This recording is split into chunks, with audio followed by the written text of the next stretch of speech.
Bom dia, meu nome é Marcos Klinger, sou professor de Teoria Geral do Processo da Faculdade FAES e hoje você que está me assistindo irá acompanhar a continuação da aula sobre competência, que está dentro aí como um dos braços da jurisdição, como um dos pilares da teoria geral.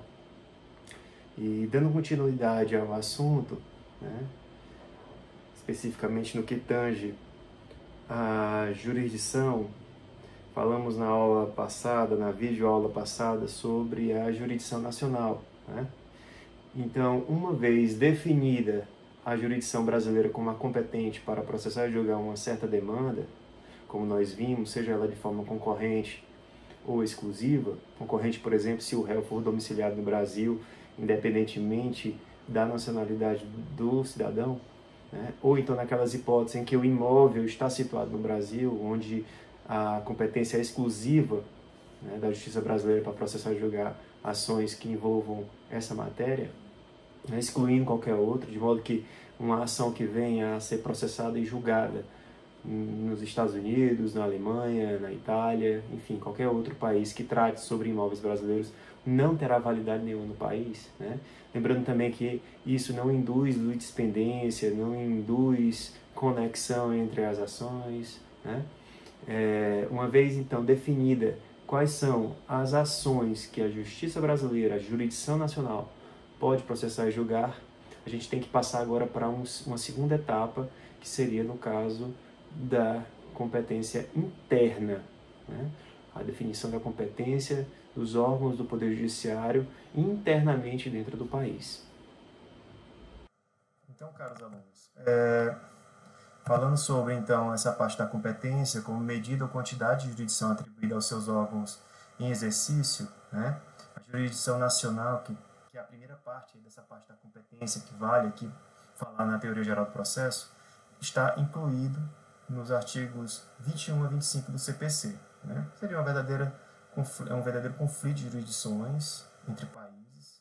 Cada país tem a sua jurisdição como poder, dever e atividade inerente ao poder judiciário de cada país, sendo que no Brasil, dentro da jurisdição civil, no CPC, como lei que trata sobre o processo civil, no geral, vocês vão ver que existem competências concorrentes, competências exclusivas, como eu já falei. E já passando para o nosso tópico dessa aula, nós vamos falar sobre a competência interna. Então, a competência interna, que é aquela competência que é estabelecida para os órgãos do Poder Judiciário dentro do Brasil, ou seja, uma vez estabelecida a jurisdição brasileira como uma competente para processar e julgar certa causa, tem que se definir qual é o órgão do Poder Judiciário que irá julgar aquela causa. Então, essas regras de competência interna são aquelas que indicam quais os órgãos locais responsáveis pelo julgamento de cada caso concreto apresentado em juízo. Tá ok? Dentro dessa competência interna, nós vamos ter várias subdivisões de classificação, de modo que uma delas é que nós temos dentro da Justiça Comum, a Justiça Federal e a Justiça Estadual. Sendo que a Justiça Federal está no artigo 109 da Constituição Federal, onde nesse artigo vocês podem perceber que a própria Constituição Federal estabelece quais seriam então as competências da Justiça Federal, definindo que essas competências ou são estabelecidas pela pessoa envolvida, que geralmente ou é a União, ou uma autarquia federal, ou suas fundações, ou a razão da própria matéria, que é definida no artigo 109. Já a Justiça Comum, ela tem uma competência residual. Vale aqui a gente agora começar a entender os critérios da competência, como é que se define a competência dentro do Poder Judiciário Nacional. Então, quais seriam esses critérios que a Justiça Brasileira, a legislação brasileira, define para estabelecer quem é o órgão competente? Lembrando, todos eles têm jurisdição, porém, é necessário uma organização judiciária por competências para definir quais são aqueles órgãos ou qual é aquele órgão que tem atribuição para processar e julgar certa causa. Nós vamos observar, conforme a doutrina e a legislação, que existem 5 critérios básicos para se definir qual é a competência de certo órgão judiciário. O primeiro deles é a competência funcional ou hierárquica. Essa competência funcional e hierárquica a gente vai já ver, né, na sequência dos slides, para poder a gente entender melhor. Tá certo? A segunda competência seria uma competência territorial ou de foro ou ratione loci, né? De modo que é uma competência que a gente também tem que observar para a definição do local onde de onde é que deve ser processado e julgado certa causa. Tá, okay? Existe também a competência em razão da matéria, ou ratione materia, que também define a competência em razão da matéria que está sendo discutida. A causa de pedir que está sendo discutido dentro do processo é quem vai definir qual é o órgão judiciário. Por exemplo, algumas matérias definidas na Constituição Federal, por exemplo, no artigo 109, serão da Justiça Federal e não da Justiça Comum. A outra forma ou critério para a definição da competência seria em razão da pessoa, né? Ou ratione persone, né? Que estaria mais também envolvida na questão um pouco sobre a competência funcional. Mas existem aspectos relacionados, por exemplo, se a União, né, federal ou se uma autarquia federal como o INSS fizer parte do processo, essa competência obviamente vai para a Justiça Federal. E por último nós temos a competência em razão do valor da causa ou uma competência valorativa. Ok? Bom, a competência funcional ou hierárquica, ela é a primeira que a gente deve estudar pelo seguinte motivo. Uma vez definida a competência funcional, né, em razão da pessoa que está envolvida na demanda, a função que está, de uma das partes que está sendo no caso ali, puxando a competência, né, essa forma, esse critério de definição da competência, ela é importante por quê? Porque se a competência funcional ou hierárquica for definida, ela já exclui todos os outros critérios, né? Seja ela a territorial, em razão da matéria, em razão do valor, enfim. Definida a competência funcional ou hierárquica, você não precisa mais discutir outras competências que às vezes são importantes, né, na definição de qual órgão judiciário vai ser o responsável para julgar certa causa, pois a competência funcional ela leva em consideração a função da pessoa que está envolvida na demanda. E essa competência funcional, a fixação dessa competência, ela leva em consideração 3 fatores, né, que a gente tem que observar. A primeira delas é a questão das ações originárias, né? Acredito que nós já conversamos em aulas presenciais que existem as ações que têm origem diretamente em certo tribunal. Por exemplo, ação indireta de inconstitucionalidade, né? Ações declaratórias de constitucionalidade, ação de descumprimento de preceito fundamental, né? Ações, por exemplo, de crimes praticados pelo presidente da República. Bom, essas causas elas são processadas e julgadas originariamente no Supremo Tribunal Federal. Então, essa competência é originária do Supremo Tribunal Federal. A Constituição Federal é a primeira norma dentro da hierarquia das normas que define quais são as competências do Poder Judiciário. Lá existe um título específico para falar sobre o Poder Judiciário, onde existe uma organização do Poder Judiciário e dentro da organização lá se traz as competências de vários tribunais, inclusive esses chamados de superiores, né?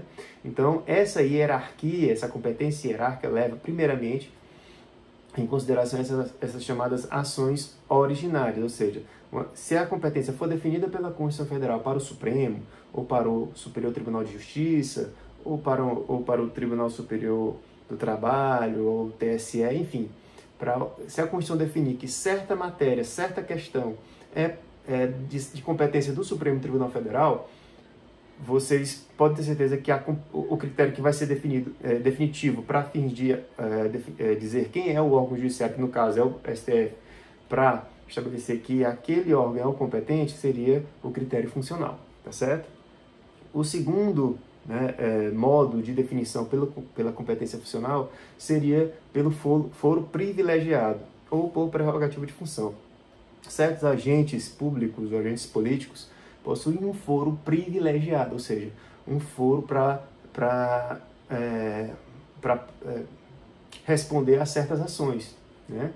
Isso não é garantia para a pessoa, e sim em razão da função, em razão do cargo que aquela pessoa está ocupando. Realmente é para fins de proteção nacional, proteção democrática, né? E certas pessoas, por exemplo, o presidente da República, deputados federais, deputados estaduais, senadores, juízes, todos esses agentes públicos, ou agentes políticos, né?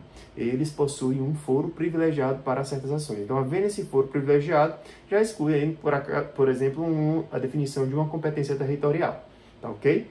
E por último, seria por conta de uma dependência de ação. Algumas ações elas podem ser dependentes ou subsidiárias de outras, né?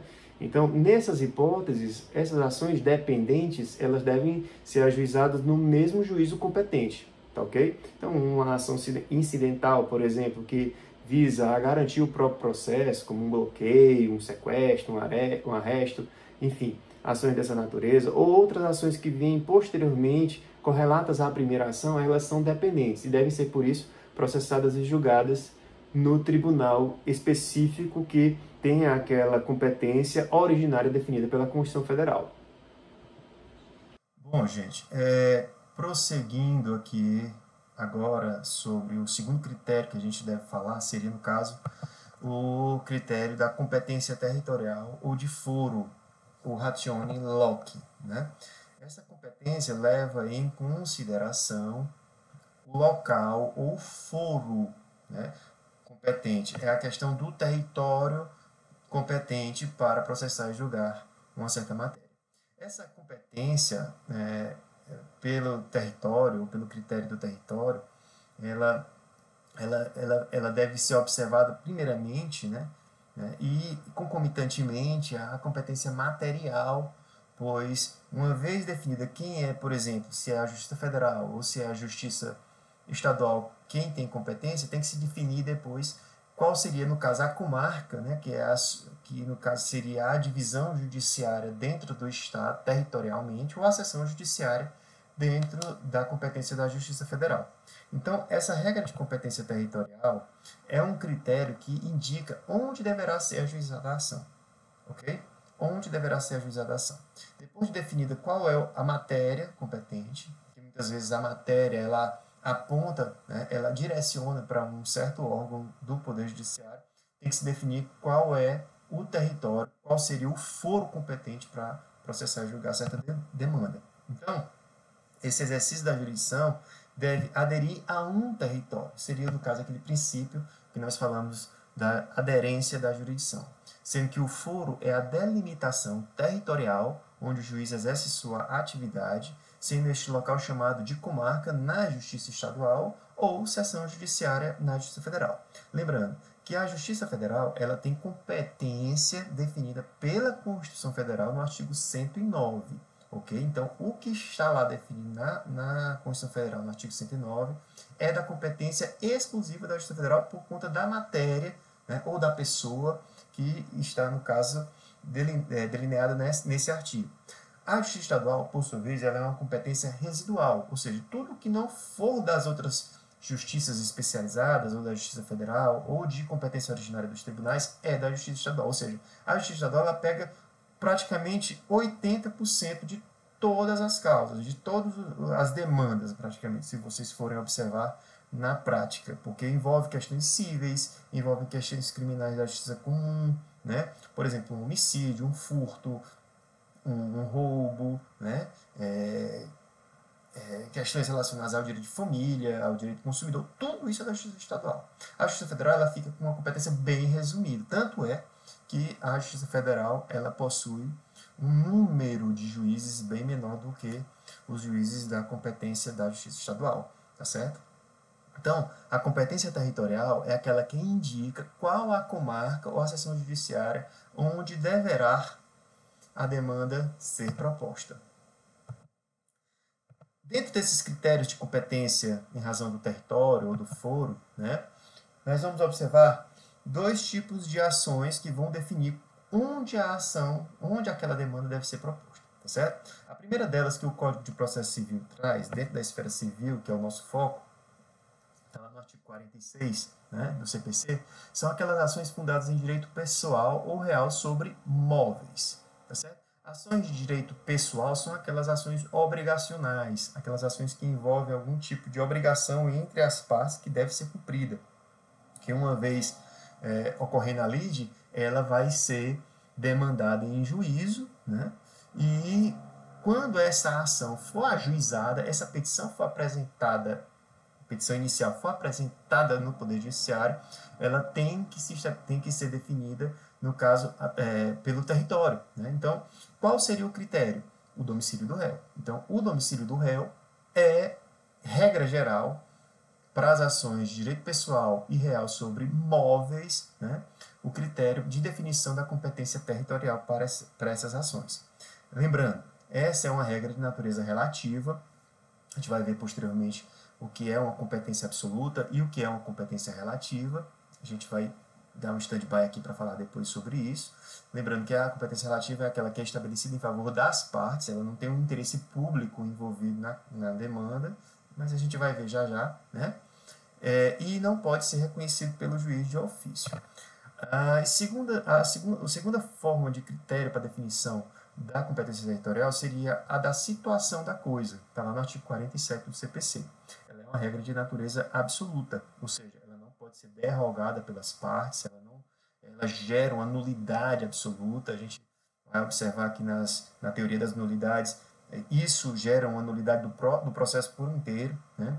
Devendo a ação ser transferida, ser deslocada para o juízo do foro, né, da situação da coisa. Então, as ações fundadas em direito real sobre imóvel, ou seja, uma compra e venda, uma hipoteca,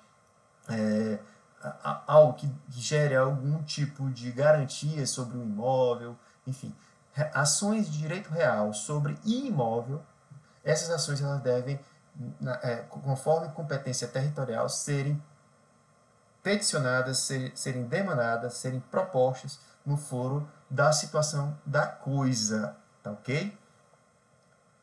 De modo que, se não for feito dessa forma, esse processo vai ser nulo e será deslocado, né, para a competência, no caso, retorna todos os atos até o seu início, né, para que ele seja processado no juízo competente. Tá bom? Existe uma observação que a gente tem que fazer, que está no artigo 48 do CPC, que se trata de uma outra regra de competência territorial que a gente deve frisar. A gente já falou do domicílio do réu nas ações de direito pessoal, direito real sobre imóveis, a da situação da coisa quando se tratar de ações fundadas em direito real sobre imóveis. E existe uma terceira situação que a gente vai ver agora, existem outras também, mas a gente vai falar agora sobre essa, sobre o foro do domicílio do autor da herança, ou seja, o foro da pessoa que faleceu, né, para definir qual é o juízo competente para as ações de inventário, de partilhas, de arrecadação, de cumprimento de disposição de última vontade, a impugnação ou anulação de partilha extrajudicial e para todas aquelas outras ações em que o espólio for réu. Ou seja, qual é o juízo, o foro competente dentro do critério da competência territorial para se definir qual é o órgão competente. Será, no caso, o foro do domicílio do autor da herança, ou seja, o foro do falecido, do decúgios, tá certo? Ainda que o óbito tenha ocorrido no estrangeiro. Existem algumas situações que a gente ainda tem que colocar aqui, né?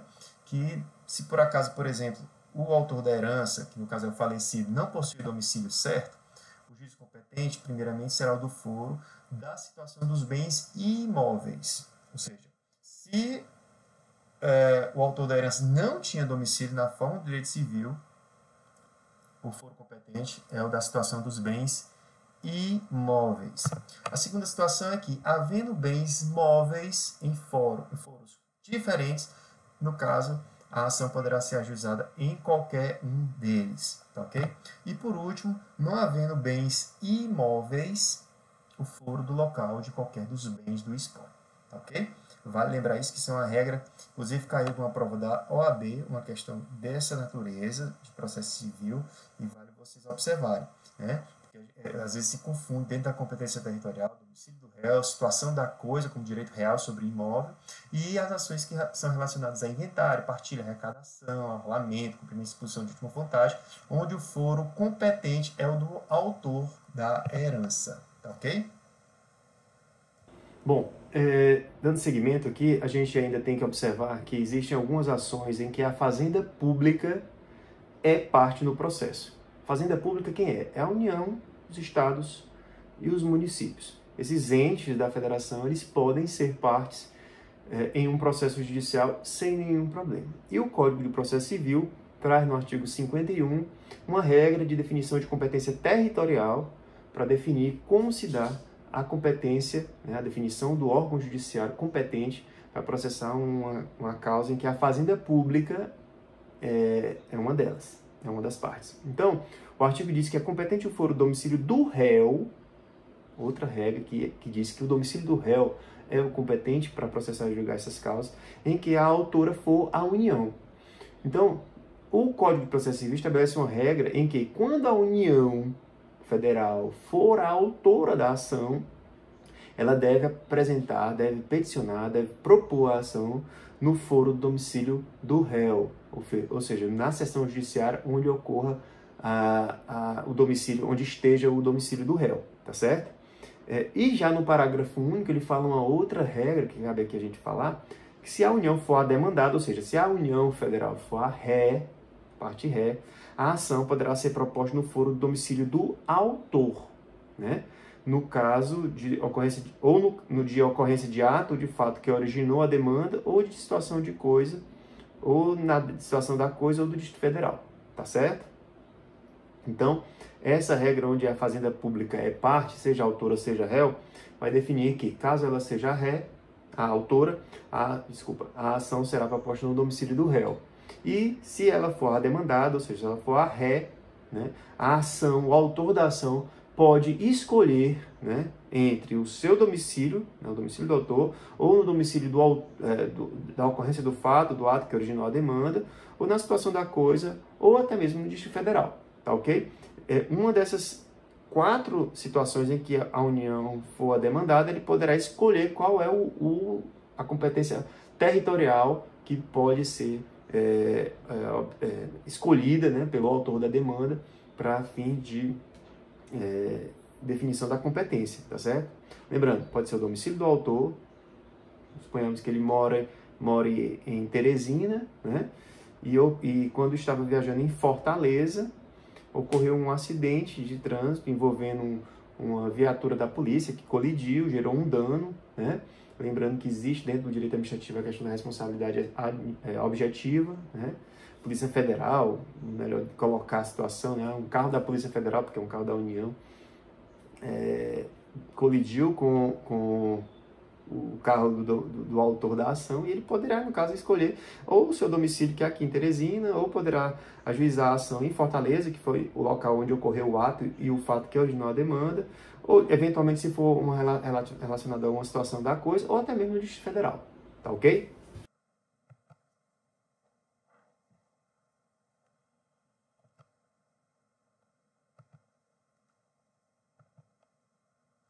Muito bem. Dando seguimento, vocês vão ver também no artigo 53 que dentro da competência territorial existem algumas regras específicas para algumas situações, que vale aqui a gente lembrar, só para vocês não passarem sem terem observado isso. Então, vocês que estão nos assistindo, observem bem esse artigo, que eles vão definir algumas regras de competência territorial, competência ratione, loci, né, para poder definir qual é o órgão competente para processar e julgar certa demanda. Então, o artigo 53 diz que é competente o foro da ação para a ação de divórcio, separação, da anulação de casamento, reconhecimento ou dissolução de união estável. Ele define aqui do domicílio do guardião do filho incapaz, ou seja, tendo um filho incapaz, o domicílio do guardião daquela pessoa que detém a guarda, que pode ser a mãe ou o pai, né, daquela criança, que no caso é filho incapaz, né, será, no caso, o critério que vai definir qual é o órgão competente, o foro competente para processar e julgar certa demanda. Tá ok? A segunda hipótese seria caso não haja filho de incapaz, no último domicílio do casal. Ou seja, se o último domicílio do casal foi Teresina, a ação tem que ser proposta no foro do último domicílio do casal. Em seguida, ele fala do domicílio do réu, se nenhuma das partes residir no antigo domicílio do casal. Ou seja, eles se separaram, um foi morar em São Paulo e o outro foi morar no Rio, né? E, no caso, a ação tem que ser processada, né, e eles tinham residência em Teresina. Então, eles têm que um dos dois tem que ajuizar a ação no domicílio do réu, que, como vocês já estão observando, o domicílio do réu geralmente é uma regra para a maioria das ações. Né? Lembrando que o domicílio do réu ela leva em consideração principalmente as ações de direito pessoal e as ações de direito sobre bens móveis, tá bom? E por fim, do domicílio da vítima de violência doméstica e familiar, nos termos da Lei 11.340, de 7 de agosto de 2006. Foi uma regra de competência territorial incluída recentemente, em 2019, pela Lei 13.894, ou seja, quando houver uma ação de divórcio, separação, anulação de casamento ou reconhecimento ou dissolução de união estável que envolva violência doméstica, a ação deve ser ajuizada, né, uma dessas ações de divórcio, enfim, deve ser ajuizada no foro do domicílio da vítima da violência doméstica. Tá ok? Existem também outras regras relacionadas a ações de alimentos, que dizem que, no caso, que o foro competente, ou a competência territorial para se processar e julgar uma ação de alimentos seria do domicílio ou residência do alimentando, ou seja, aquela pessoa que recebe os alimentos, né, para as ações em que se pedem alimentos. Então, é regra de competência territorial dentro do Código de Processo Civil para falar de qual, no caso, o foro competente para processar e julgar esse tipo de ação. Em seguida, ele segue dizendo que do lugar onde está a sede para a ação em que for ré a pessoa jurídica, ou seja, leva em consideração a sede, quando a ré for uma pessoa jurídica, onde se acha a agência sucursal, quando as obrigações que a pessoa jurídica contraiu, quanto às obrigações, né? Onde exerce suas atividades para a ação em que for ré sociedade ou associação sem personalidade jurídica, onde a obrigação deva ser satisfeita para a ação em que lhe exigir o cumprimento, de residência do idoso para a causa que verse sobre direitos previstos no respectivo Estatuto do Idoso, da sede da serventia notarial ou de registro, para ação em reparação de dano de ato praticado em razão do ofício. Então, são algumas regras onde leva em consideração o lugar nessas situações aqui. São regras de competência territorial. E, por fim, do ato... Por fim, ainda tem mais duas, né? Do lugar do ato ou do fato para a ação de reparação de dano, né? Se leva em consideração, não é o domicílio do réu, observem bem, é onde deve ser reparado o dano. E a segunda hipótese é em que o réu for administrador ou gestor de negócios alheios. Tá bom? E, por fim, o domicílio do autor ou do local do fato para a ação de reparação de dano sofrido em razão de delito ou acidente de veículos, inclusive aeronaves. Ou seja, o autor pode escolher entre o seu domicílio ou o local do fato para ajuizar essa ação na justiça. Tá ok? Muito bem. Já comentado aqui um pouco sobre os critérios funcionais ou hierárquicos e sobre o critério da competência territorial, a gente vai falar agora um pouco sobre as competências em razão da matéria, ratione materiae, competência em razão da pessoa, ratione personae, e a competência em razão do valor da causa, ou uma competência valorativa, tá ok? Muito bem. Então, a competência em razão da matéria, ela leva em consideração a matéria que está sendo discutida em juízo, certo? Então, dependendo da matéria que está sendo discutida, pode ser uma questão relacionada a direito do consumidor, uma relação relacionada ao direito de família, uma ação relacionada a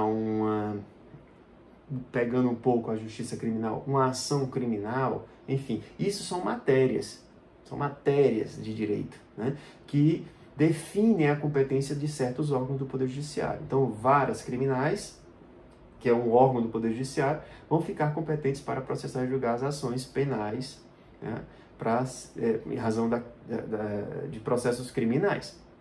Já as ações de natureza cível, né, como, por exemplo, as relações de consumo, vão ser processadas e julgadas nas varas cíveis. Já as ações relativas, por exemplo, à fazenda pública, nas varas da fazenda pública. As ações de divórcio, separação judicial, enfim, essas ações, elas vão para a vara de família. Então, esses órgãos do Poder Judiciário são definidos pela matéria, tá certo? E essa competência, ela tem natureza absoluta, porque ela leva em consideração o interesse público de certa vara especializada processar e julgar certa demanda, tá ok? Então, ela não comporta alteração pela vontade das partes. As partes não podem escolher qual vara vai processar e julgar certa demanda quando se tratar de matéria, tá ok? E também não pode ser reconhecida de ofício pelo juiz, e pode ser reconhecida de ofício pelo juiz em qualquer tempo ou grau de jurisdição, de modo que essa competência, uma vez reconhecida, ela gera a nulidade absoluta do processo, tá bom? A segunda competência, ou o segundo critério de definição da competência é em razão da pessoa, né? É também uma competência de natureza absoluta, também pode ser reconhecida de ofício e leva em consideração as partes envolvidas no litígio, né? Então, se por acaso a União Federal estiver como autora da ação ou como ré, essa ação deve ser processada e julgada obrigatoriamente pela Justiça Federal, tá bom? E existe também o critério da competência valorativa, que seria em razão do valor da causa. É uma competência que ela leva em consideração o valor atribuído pela causa, né? Que, no caso, vai demandar, né, uma escolha pelo autor da ação de ajuizar a ação, seja na justiça comum ou, por exemplo, nos JECs, que seriam os juizados especiais cíveis. Então, os juizados especiais cíveis, eles têm uma particularidade dentro da Constituição Federal e na Lei 9.099, que trata justamente sobre o processamento, as ações, a competência desses juizados, onde as ações que possuem até 40 salários mínimos, elas vão ser da competência do juizado especial, sem retirar, obviamente, a possibilidade do autor da ação ajuizar essa demanda na justiça comum. Muito bem, gente. Acho que por hoje é só. Nós vamos dar um pause por aqui, né, e vamos prosseguir na próxima aula falando sobre competência absoluta, competência relativa, perpetuatio jurisdictionis, prorrogação de competência, modificação de competência, falar um pouco sobre conexão, continência, prevenção do juízo, enfim, outras matérias, outros assuntos que são relacionados à teoria geral do processo, no que tange à competência, a jurisdição e a competência, e que são de extremo valor para que vocês possam entender posteriormente o estudo do processo civil. Então, muito obrigado por estarem assistindo, você que está aí nos assistindo, e querido aluno, querida aluna, e até a próxima aula e bons estudos.